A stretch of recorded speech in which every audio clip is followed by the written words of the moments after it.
Welcome to this video lesson. In this video, we will be looking at the skills you need to solve questions involving projectile motion. Okay, we're going to be looking at projectile motion, and our learning goal for this lesson is to solve projectile motion that are launched horizontally or at an angle. And kind of in this video, we're going to explore the idea of projectile motion more than anything. So we're going to use our skills to analyze the motion of a golf ball that was tossed through the air, and we're going to find out what is special about motion of a projectile. This lesson is adapted from Mr. Chris Meyer from his notes in 2014. The following image shows the movement of the ball in a projectile motion. Note that the positive x-axis is in the left direction.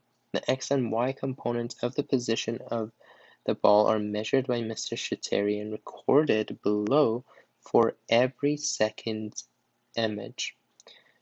The images are photographed at 10 Hz, which means that every photo was taken after 0.1 seconds.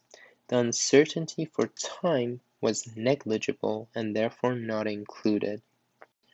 Okay, what are we saying here? So here is the reference point. So in the x direction, everything is measured from here. Everything in this direction is positive. Everything in this direction is negative. And for the y direction, it's measured. The reference point is here. So everything in this direction is positive, and everything in this direction is negative. Now, Mr. S has measured the x components and y components for these images. So imagine that image 1 is this one, third image, fifth, seventh, and ninth. And let's say I completely avoided this one and thought that this was time 0, this was time 0.1, this one was time 0.3, and so on. How did I measure the distances? Well, in the x direction, this direction was positive. So for the first image, I measured how far it is to go from the reference to the edge of the ball. And for the y, I did the same. I measured how far the edge of the ball is from the reference point. You can see that this one is in the positive direction and this one is in the positive direction, and therefore I have recorded both values as positive.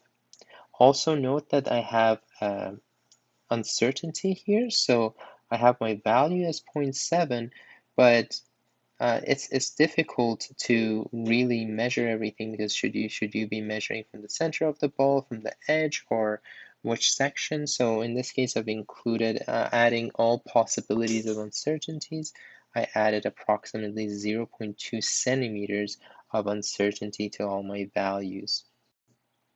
And we can look at another example. We can see for image 5, for example, 1, 2, 3, 4, 5. For this one, the x is 0.5, sorry, it's 3.3 centimeters, and the y is much further up. It's 6 centimeters up. And the uncertainty again for 3.3, that would mean it could be anywhere from 3.1, so 3.3 minus 0.2, or 3.5, which is 0.2 more than 3.3. So keep that into consideration as well. We're going to do a few activities and we're going to kind of analyze the numbers that we have. So we're going to go on and we're going to kind of start here. And in this example, we are going to analyze the horizontal motion. So first of all, we're asked to plot the graph of position x versus time and draw the line of best fits. Okay, so read the instructions very carefully. Plot the graph of position x, so position x is here, with time, which is here. We can definitely do that. So at time of 0.1, my position x is 0.7. So at time 0.1, which is here, my my position is 0.7. So this first tick mark is 1, and this is approximately where 0.7 is. Now, this question doesn't ask us to draw the uncertainties, but I'm going to do it in this video just to help you kind of understand how we draw uncertainties. The uncertainty is 0.2. That means this can be higher by 0.2 and less by 0.2. So it could be anywhere from 0.5 to 0.9, and we use this mark. So this is kind of where the average point is, so the 0.7. And we use this idea here where this is going to be the 0.9 mark, this is going to be the 0.5 mark, and this is going to be the 0.7. And you can see that it goes up by, it can be more than 0.7 by 0.2, and it could be less than 0.2 by, less than 0.7 by 0.2, and this is how we indicate it graphically. The second measurement is taken at 0.3. And that measurement is 1.9. So 1.9 is here, and it could be 0.2 less than that or 0.2 more than that. So something along the line like that. And 0.5, we have it measured at 3.3. So that's 0.5, 3.3 is somewhere here, and it could be somewhere between 3.5 to 3.1, so I'll draw it like that. And then my next one is measured at 4.8, and that's at 0.7, so 4.8 is somewhere here, and it could be as much as 5 or as a little bit lower. And finally at 0.9, it's 6.1, so it could be 5.9 all the way up to 6.3, and that's kind of the line there. Once I have that, it's asking me to draw the line of best fit. So my line of best fit will be a line that represents the trend here. So you can see that if I were to draw a line, if I were to draw a straight line, it could easily just go through all the points very nicely.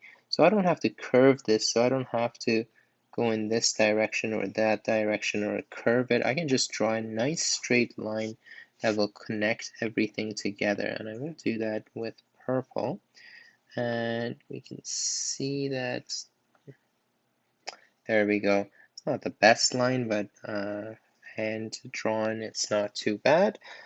And we can see that this line, basically when you're drawing line of best fit, it always should go through all the, as many dots as it can, and it should go through the error bars as well whenever you do draw your error bars. Okay, here it is. Here's my line. Then it says, based on the pattern of the data, describe the motion of the projectile in the x direction. Okay, the line that I have is a straight line, and we can see that it starts at, basically it's starting at 0, 0, so the line is starting at reference point. It's moving in the positive x direction, so it moves positive x direction or left, because left is our positive direction in this case. And in terms of the motion, since the slope of this line is straight, that means it's constant velocity. Strange. It's definitely, so you can see that in the x direction, the velocity is actually pretty constant. The velocity isn't changing. And the velocity in a position time graph is just a gradient. So that's kind of what I'm doing. Note that when we analyze data graphically, we are looking for a relationship or a pattern between the two related quantities. Never connect the dots on a graph and create a zigzag pattern. Decide if the relationship fits a straight line or a smooth curve. In this case, I don't want you guys to like connecting these points a zigzag. That's never the case. We always draw a line of best fit, and that needs to be either a straight line or a nice smooth curve. Now I'm going to move up a little bit and we're going to try to reason. Describe the relationship from line of best fit. Is it proportional and why? We need to give you the definition of proportional. Relationship is proportional when it satisfies two conditions. First, trend line or line of best fit must be straight and not a curve, and pass through the origin. Okay, in this case, my trend line is straight and it passes through the origin. Therefore, it is proportional. When something is proportional, the way we write it mathematically is we write the y, whatever is being represented by the y-axis here, which is position x, is proportional, so we give this little fish sign, to the time. So this would mean it's proportional. And this would mean that if every time the x value increases by the same amount, the y value also changes by the same amount. Same amount, same amount, same amount, same amount. So whenever you have a straight line, that is what it means. Sorry, the straight line that goes through the origin. Good. Okay, so we've answered this question. Let's move on to the next one. Calculate using appropriate graphical techniques to find the horizontal component of the velocity. Do not use values from the data table. Use readings off the graph. Okay, graphical techniques to find horizontal component of velocity. We can definitely do that. We know that graphically, and I'll do that on the side here, and you can write it down there. But velocity graphically can be calculated from slope, and this is average velocity, by the way, slope between 2 points. In this case, because the velocity is the same value all along, you don't have to worry about constant or instantaneous versus average velocity. Because the slope is always the same, average velocity and the instantaneous will be the same. I'm going to take 2 points on the graph. I'm going to use pink so it's a little bit easier to see. I'm going to use 0, 0 from the graph because the line does pass that point, and I'm using a point from the line and not one of the points that were given to me. And I'm going to choose another point. This one is not bad. And this one is approximately 4 and 0.6. So my rise is 4 and my run is 0.7.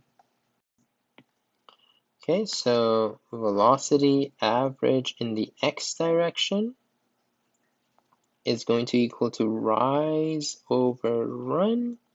That's 4 over, sorry, this is totally 0.6. I'm measuring it incorrectly. It should go up to here. And I will erase this so that it does not confuse you. And okay, 0.6.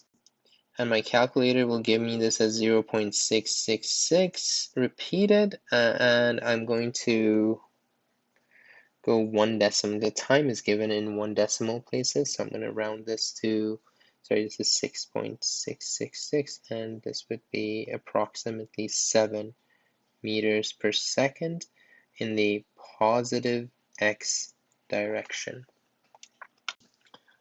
fantastic. And that's how I do that part of the question. So I'm going to go down and look at what the next question is. Okay.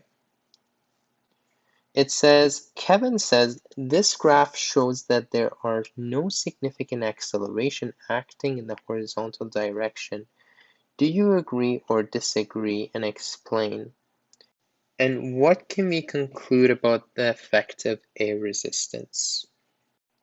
Okay, let's see how clever Kevin is. So we're going to go up and we're going to look at the example here, and we can see that the graph, the graph is showing that we have a straight line, which means it's a constant velocity. We've already talked about that in one of the earlier questions.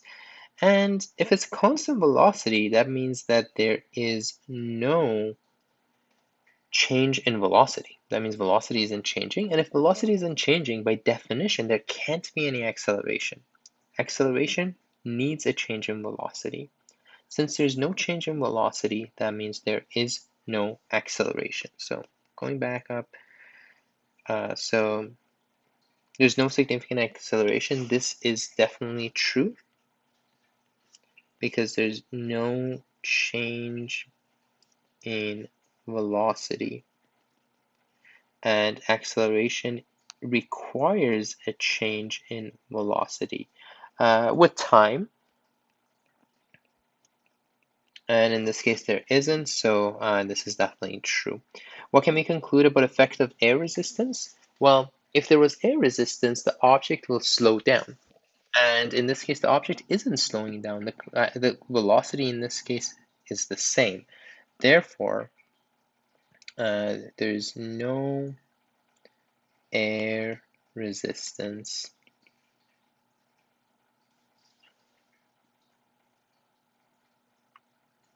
since it's not, or the ball is not slowing down. Good. So basically note that unless there is air resistance, the acceleration in the horizontal direction of the projectile motion is zero. And if that's the case, that means that we will always have a constant velocity. And since there is no acceleration and velocity isn't changing, that means the only equation we need in the x direction to find any or to do any analysis is the equation that has to do with average velocity is equal to the displacement in the x direction divided by the time, or the change in time, and we can use that all the time to find information in the x direction unless there's air resistance, which is slowing down our object. Let's now focus on the activity for vertical motion. So this time we are asked to represent to plot a graph of the position in the y direction versus time, including error bars, and to draw the line of best fits. Let's try this. I brought the table down again so that we can kind of see it. So we got our time. So this time I'm going to use time, and I'm going to plot the y values, which are here. So at time 0.1, my y value is 2.3, so 2.3 plus or minus 2, so that's anywhere between 2.5 to 2.1, so something along those lines there. And then 4.8 at 0.3,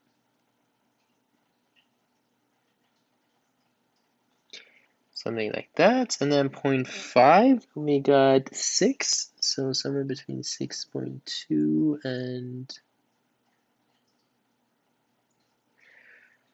5.8, and then at 0.7 it is 5.4, so 5.4, that's kind of there.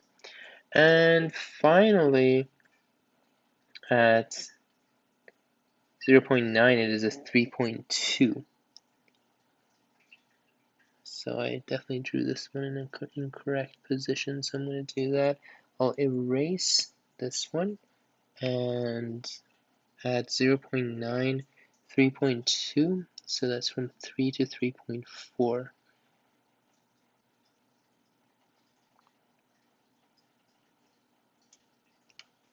Good. And then we're going to draw a line of best fit. I'll try to use a different color for that.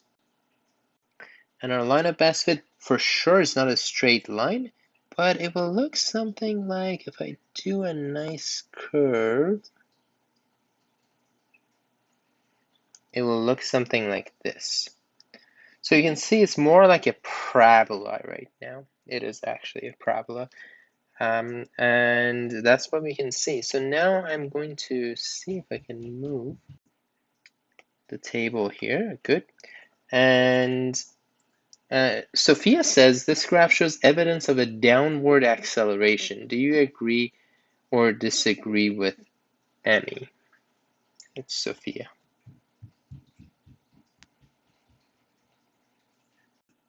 Well, let's see.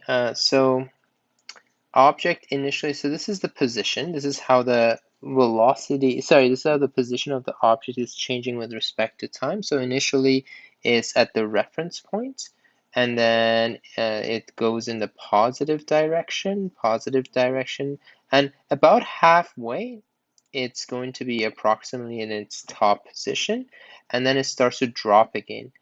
In terms of speed, initially, we can see that the slope is pretty high, so the speed has to be pretty high. The speed gets lower and lower. You can see the slope of the tangent starts to decrease to 0. So as it's going up, we can see that the slope is decreasing, so the velocity or the speed is decreasing to 0, and that would make sense because if it's traveling in the upward direction, if there's an acceleration acting in the opposite direction, it would slow it down. And then right when it reaches the top, when it's coming back, the direction that it's moving and the direction of acceleration, if they're the same, it will speed up. And you can see that in this region, the slope of the line starts to get steeper and steeper. So we do agree. If you're having difficult time understanding the part of the fact that there is a downward acceleration, then first you can just think about it in terms of the fact that there is acceleration because the velocity is changing. And then we're going to do this question, and then we're going to go back and answer this one, because through the graphing technique, we can always figure out whether there is an acceleration and in which direction. So remember that in the y direction, we have taken up to be positive. And for the velocity time graph, well, position initially, we can see the slope is high. So for the velocity, I'm going to put a positive value. And then I'm going to just draw some tangents actually to help us. Tangent, tangent, and tangent. So we can see tangent is high, value is up. Tangent gets medium, tangent gets 0 right in at this point over here. So right about somewhere along here. It is 0 value, and it's pretty steep, the slope there, and it's also negative. So I can draw a nice straight line actually through this, and I'm just going to use my eraser to fix it up. And this looks good. So we can see that the slope is initially high, slope gets medium, slope gets 0, and velocity, instantaneous velocity is represented by the slope of the tangent of a position time graph. Slope gets medium and negative, slope gets steep and negative, and that's what we're seeing here. I'll label the graphs here too so we can kind of see acceleration time. And for acceleration time, the instantaneous acceleration is represented by the slope of a tangent of the velocity time. You can see the slope of that line is not changing, it's always negative, and it's got the same value all throughout. So a negative slope which is constant all throughout the time. And we can see that the acceleration is actually negative, and Sophia was actually correct because The object has a constant negative acceleration throughout the whole situation. Now we're also asked to label the regions and times where the ball is speeding up and slowing down and has a vertical speed of 0. So vertical speed of 0 happens right around the middle point over here. We can't really see it from our graph because it's probably somewhere in this region over here. So I'm going to put a thing there. That's 0 velocity. And I'm going to highlight two regions here. This region in pink and this region in, you can do purple. And we can see in the pink region, the object is going from a higher speed to a lower speed. So it's definitely slowing down. So also we can also look at the directions of velocity and acceleration.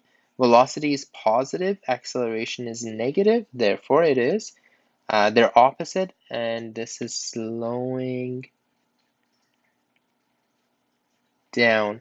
In the other region, we can see that we start from 0 velocity and velocity is increasing just in the negative direction. So instead of going up, it's going down here, but the velocity is increasing, the speed is increasing. And in terms of the signs, velocity is negative, acceleration is also negative, therefore it is speeding up. And basically, in terms of the regions, again, it makes sense. When it's going up, it's slowing down, reaches a 0 speed, and then when it comes down, it's going to get faster and faster and faster as it approaches down in the vertical direction. And then Sierra says at its highest point, the acceleration of the golf ball is 0 since it's turning around. Olivia says no, at the top it's still accelerating. Who do you agree with and explain? So basically, Sierra is saying that at the top here, the acceleration is 0 because the object is not moving. But when object is not moving, that only means that the velocity is equal to 0. It has nothing to do not acceleration. Acceleration is, we can see based on our graph that it's still negative, and that would make sense because if the object had an acceleration of 0, that means its velocity wouldn't change. So if it reaches the top and if it stops here and if it's not accelerating, acceleration means a change in velocity. That means it's just going to stay and hang in the air forever, which is not the case. There's an acceleration, gravitational acceleration downwards, which pulls it back down, and that's kind of what's happening in this case. So in this case, Olivia is correct because the object, especially in this one, in this case where it's free falling, the only force acting on it is the force of gravitation, and therefore it is going to be accelerating downwards.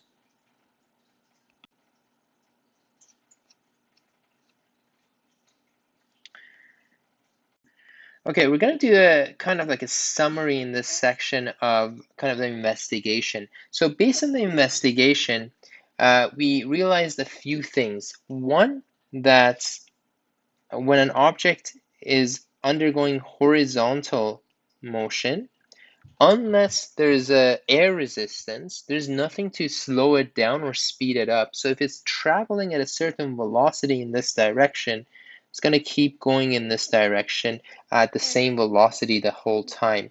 So the graph of the position time graph for it is usually just a straight line. Velocity is just straight and acceleration is 0. And maybe I should have just done this in different colors so you can see easier. Since acceleration is 0, the equation that applies here is that the average velocity is equal to the displacement over time. And this is, we usually say that these are in the x direction or the horizontal direction. And I'm going to kind of box this equation. In a vertical motion, things are slightly different. When the object is going up, it slows down to a 0 speed on top, and then it starts to speed up in the downward direction afterwards. So we got a position time, velocity time, acceleration time, and position time looks kind of like this. Velocity looks kind of like this, and acceleration looks kind of like this, depending on which side we take positive and which side we take negative. You can see that as the object is traveling downwards, its velocity is negative. Right there, when it's not moving, it's 0, and velocity is positive in these and in the beginning. And so this is this position, this is this position, this is this position, this is this position, and this is this position. And the acceleration, always negative. What is that acceleration? The value is actually negative 9.81 meters per second squared, and that's the gravitational acceleration. And the equations we use in this case, well, we got a constant acceleration, and these equations work if you have a constant acceleration. So we'll have to use these equations for the vertical direction. So these are all for vertical. So for example, the final velocity in the vertical direction is equal to the initial velocity in the vertical direction plus the acceleration in the vertical direction multiplied by the time. And between these two sets of information, the only thing that can be shared is actually the time, because the time it takes for an object to reach its maximum height will be the same for in horizontal and vertical. It doesn't really matter which one we're talking about. So we can't use any of the other information. So the velocity will be different in this case. The positions will be different, but the time is something that's shared. Let's look at an example, and hopefully that will help a little bit. Okay, we got Princess Peach hits the golf ball with a velocity of magnitude 30 meters per second at an angle of elevation from the ground of 30 degrees. Assume that there is no air resistance. So sketch the situation. That's usually our step 1 of solving these questions. So we are going to do just that. We have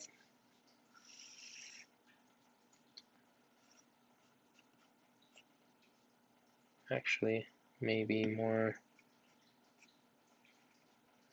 And let's say the ball was initially here. The ball is going to move and land here. And we know that initially, when she shot it, it moved like that, and at the end, it ended up something like this. And the velocity had a magnitude of 30 meters per second and 30 degrees to the ground, relative to the ground. So that's that one.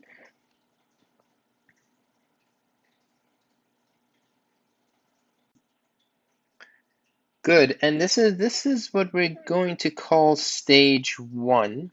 I'm just going to add a stage here. I'm going to call it stage 2. I don't know if I'm going to use it or not, but when you're doing these questions, sometimes it's nice to have a stage where the ball is at its maximum height. And you can see not everything is to scale here. This looks more like a 60-degree angle, but I have it as 30, which is completely fine because it's just a sketch. And good, and we know that actually Princess Peach has some long hair. And good. In terms of the information that I need now, I need informations that I usually provide in the x direction and in the y direction. So in the x direction, I need initial velocity. So initial velocity in the x direction is going in this direction. This is a component of this, and this is the adjacent component. So we'll have to calculate it a little bit later, and we will. And this I'm going to call V1x. And we also have the y components of initial velocity, and that would be the vertical component of this. So I'm going to label it like this, and this is going to be v1y. Fantastic. Good. And then when the ball is moving, it's not accelerating in this direction. So the acceleration in this direction is equal to 0. I'm going to label that as x. And the acceleration in the y direction is equal to 9.81 meters per second squared, and that's going downwards. So that makes sense because the objects moving vertically have an acceleration caused by gravitational force, and in this direction there's no air resistance, so nothing is stopping it. The other information that I need to provide is, well, I need the displacements. So we need the displacement. This is displacement from 1 to 2, x. This is the displacement from 1 to 3, x. The displacement in the y direction, well, the reference point in the y direction is this line over here, and we're traveling upwards, so the displacement from 1 to 2, this is in the y direction, and displacement from 1 to 3 is actually 0. We can see that it kind of goes up from this is reference point, it goes up, and then it comes back down. So you're not doing a vector here, you're breaking it down into x and y components. The x components are referenced from this line over here, so just draw it out. This is like the reference for x, and this is reference for y, this line over here. So that's stage 2. And stage 3, the ball is back at the reference point, so the displacement in the y direction is equal to 0. So this is 1 to 3, y is equal to 0. Okay, so usually in the information I also need the change in time. So we have basically we have a change in time, a lot of information here. So this is 1 to 2 x, and then we have the whole change in time. So the displacement from 1 to 3 x. Good. And we have the change in time from 1 to 2 y, and we get the change in time from 1 to 3 y. We don't know what those values are. And and final velocity. So final velocity is also going to have two components. It's going to have its vertical component, this one, that's v3y, and it will have an x component, which is in this direction, and that's v3x. Okay, let's talk and I think that's it. So we've done the velocities at, well, I forgot one velocity here, and that's velocity at the very top. So at the very top, there's going to be an x component of velocity, so v2x and v2y. And I'm going to start, and I'm going to like leave it at that actually, and then we'll label any information that we have whenever we find anything. Basically, we know that the acceleration in this case is 9.81. We're going to put that in.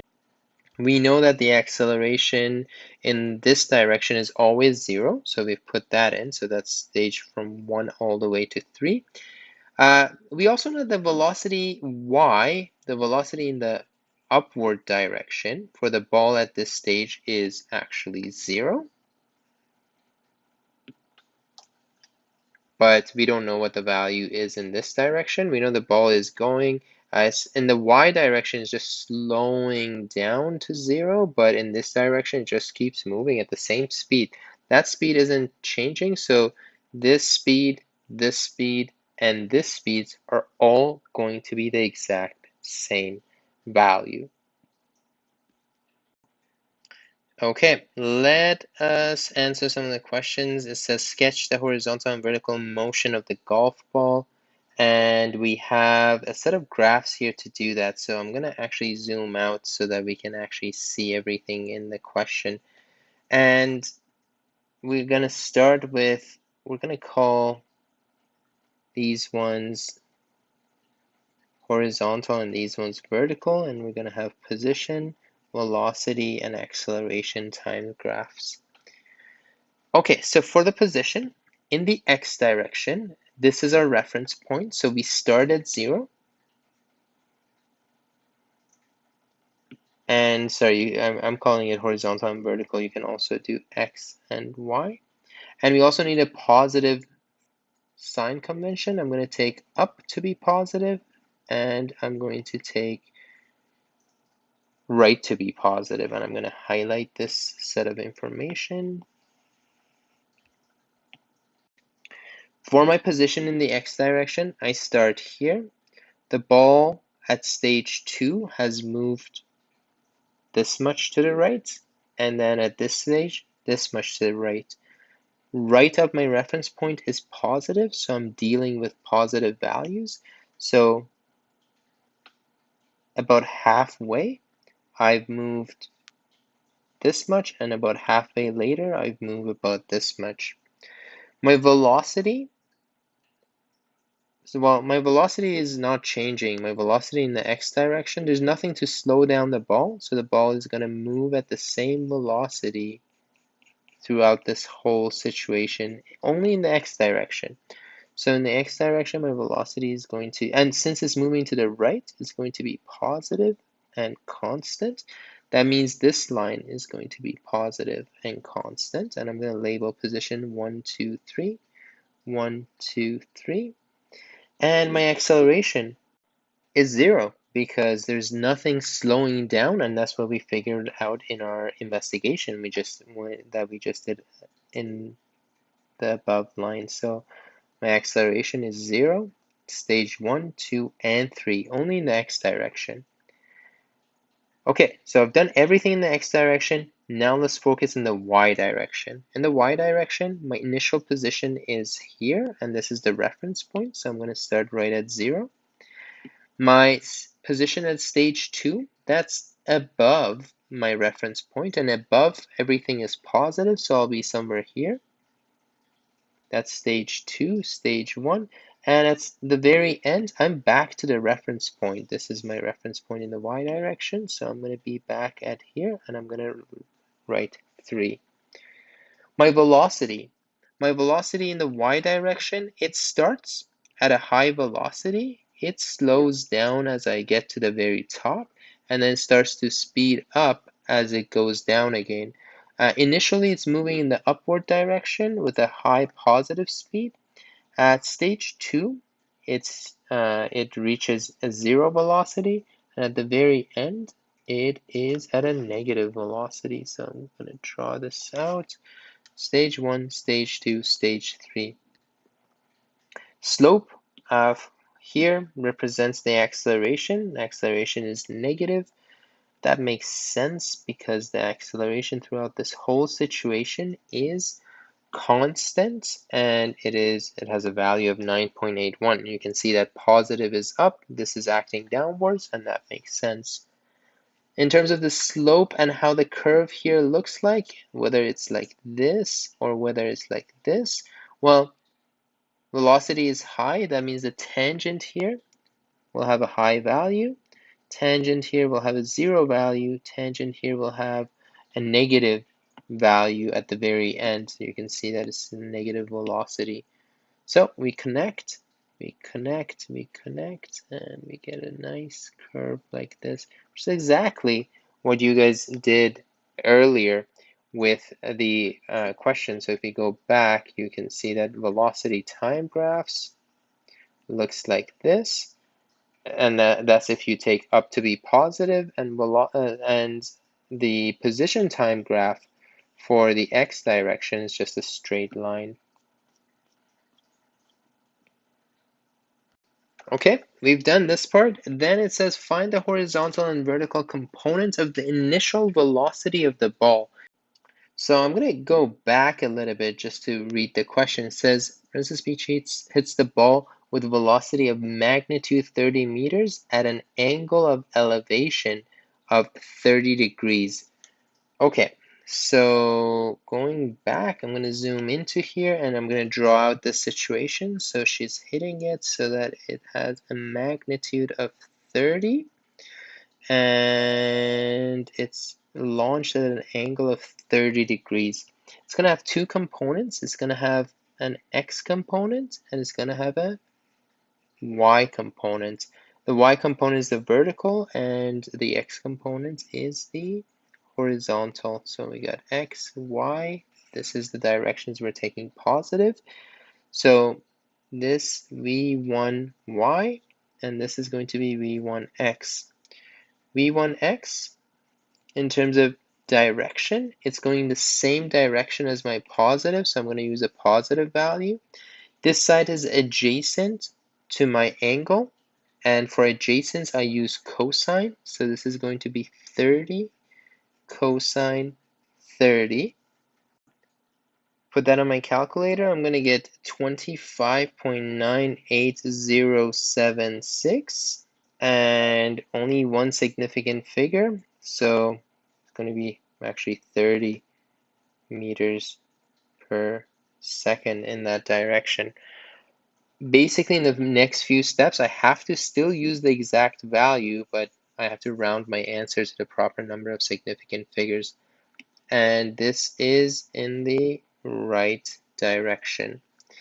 For my y value, v1y, it's going the same direction as my positive y, so I'm going to use a positive value. This side is opposite to my angle, and for opposite, I use sine. So this is going to be 30 sine 30, which is equal to 15. And I have to round it to 20 meters per second in the north direction. I have to use 15 as I keep going in my next set of answers, but since the question is giving me everything in one significant figure, basically, because they give 30, 30 could have been rounded from 25 or 34. So basically, it could be a very different answer. So I'm not actually too sure about this value, 25.98. Okay, now for the next question, it says, how long will the ball be in the air? Okay. We're trying to figure out how long the ball lasts in the air. And basically, to figure that out, we need stages 1 and 3. So sometimes we have to kind of think about which stages we need. And we need the total time. And the total time from 1 to 3 requires stages 1 and stages 3. Sorry, the interval between stages 1 and 3. Okay, let's do this. So we need stages 1 to 3. And the information that we have from this question, sorry, I just need to move things around a little bit so we can see it. Maybe I'll do the question here so that we can get a little bit more room and we can kind of see everything at the same time. So we know that from stage 1 to 3, the displacement in the y direction is 0. So I have one set of information. We know that we don't know the time. I'll put some check marks so we know the displacement. We know the initial velocity in the y direction. That was calculated earlier. And we know the acceleration. And as soon as we have 3 pieces of information, we can find everything else. In the x direction, do we have enough information? So in the x direction, I have v1, that's good. We have that set of information. I don't have the displacement and I don't have the time either.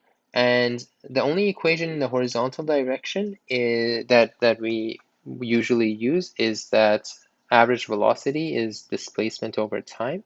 And we need two of those informations to find everything else. And since we don't have them, we're just going to use the information from the vertical direction. So in the vertical direction, we have v1y that's equal to I'm going to write 15 meters per second in the north direction. And we know the displacement from 1 to 3 is equal to 0 meters in the north direction. And we know that the acceleration is negative 9.81 meters per second squared in the north direction. We have to figure out the time. We're going to look at which equation to use. We need the equation that doesn't have a final velocity in it, and that equation is displacement from 1 to 3 is equal to the initial velocity multiplied by the change in time plus half of the acceleration from 1 to 3 multiplied by the change in time squared.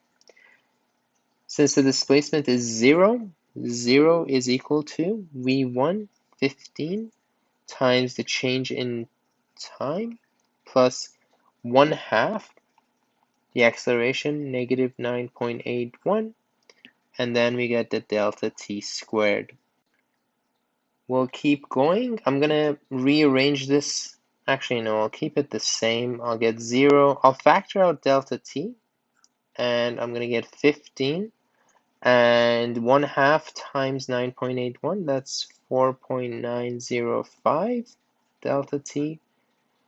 And this would mean that delta t is equal to 0, or 15 minus 4.905 delta t is equal to 0. This is already solved. I know that time can't be 0. Well, at time 0, we know that displacement is 0, but we need the other time period, which comes from this equation. And when I do my calculation on that one, when I rearrange it, maybe I'll rearrange it for you so you can actually see it. In this case, 4.905 delta t is equal to 15, and delta t, divide both sides by 4.905, and you get 3.058 dot dot dot, and delta t, only one significant figure, approximately 3 seconds. But note that when I was using my values, I didn't use the rounded value here on my velocity. I actually used the exact value of 15 and only rounded my final value. So the ball will be in the air approximately 3 seconds. I'm gonna label that. Good. And what's the next question asking? How far will the ball have traveled horizontally? Okay, so horizontally, which stages do I care about? Well, the ball, we really care about where it starts and where it ends. So we care about the interval between stages 1 to 3. So we use the equation in the vertical already. We need information in the horizontal direction now, so that's what I'm going to do. Horizontally, stage 1 to 3, I only have one equation, and that equation is average velocity is equal to the change in change in position over change in time. Totally can do that because I just found the time that it takes from stage 1 to 3. The time is not dependent on x or y direction, so I can just use that. I have the velocity. The velocity in the x direction isn't changing, so I can just rearrange. In this case, the average velocity is this value that I had found here, 25.98. So 25.98. 8076 is equal to the displacement divided by the time, which I just found as 3.058. Note that I'm using the exact values. I'm going to multiply both sides by 3 here, and I will get a total displacement of 79.45187, and I am going to round that answer, and only in my final answer I really need to include all the units and everything. So this is going to be approximately 80 meters, and my positive sign convention has been to the right in this case, so I will have to include that in, and that is my total displacement.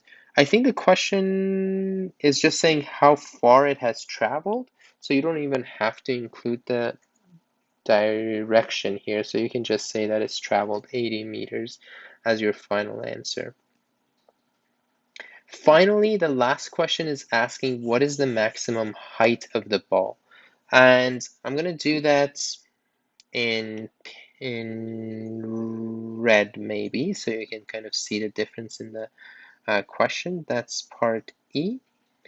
And if I go back up, it says, okay, for the maximum height, I care about stages 1 to 2. And for the maximum height, I don't really care about the x direction, I only care about the y direction.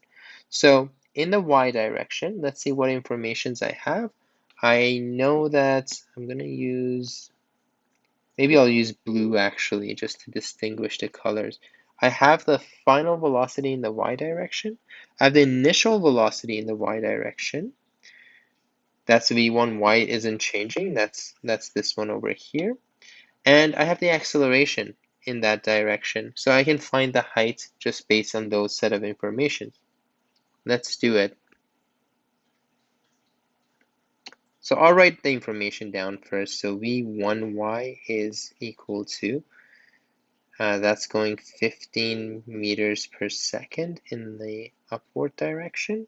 We have the acceleration, which is negative 9.81 meters per second squared in the upward direction. And then we have the final velocity, which is equal to 0 meters per second squared in the upward direction. Now I'm going to look at my equations of motion, and the equation of motion in this case that I can use is that the final velocity squared is equal to the initial velocity squared plus 2 times the acceleration times the change in position.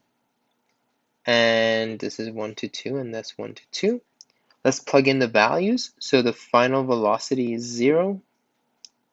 That's going to be initial velocity squared plus 2 times the acceleration, which is negative 9.81, multiplied by the displacement from 1 to 2, which is what we're trying to find. Rearrange, 15 squared is 225, and that's going to equal to 2 times 9.81.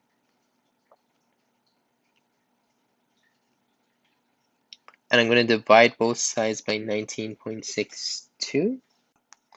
And I will get my displacement as 11.4678 dot dot dot, or approximately 10 meters. And I'm forgetting my arrows here. And this is going to be in the upward direction. So the max height then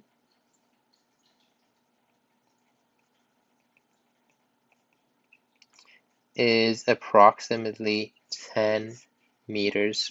And since the numbers that were given to me initially were only good to one significant figure, I have to round my final answer. So projectile motion questions, they're much more time consuming than other questions, but you just have to break things down. So draw it out. When you're drawing these situations, usually just draw out. You don't have to label everything right away. You can just label it as you're doing the question. You can just start with 1, 2, and 3, and then label things later as time passes, because there's just a lot of information to show. And in most situations, everything will actually look very similar to what we have here. There will be situations where items are being dropped, and we'll do some examples of that later, but these are actually as pretty much as complex as it can get. And yeah, so when you're solving these, you break it down into X and Y components. You treat them separate. The only thing they share is time. And you just look at what information you have, what intervals you need for certain type of questions, and use the informations that you have for those events to find the missing information. With more practice, this will become easier. So we'll do some other examples later, and hopefully you'll master this skill very soon. Have a wonderful day.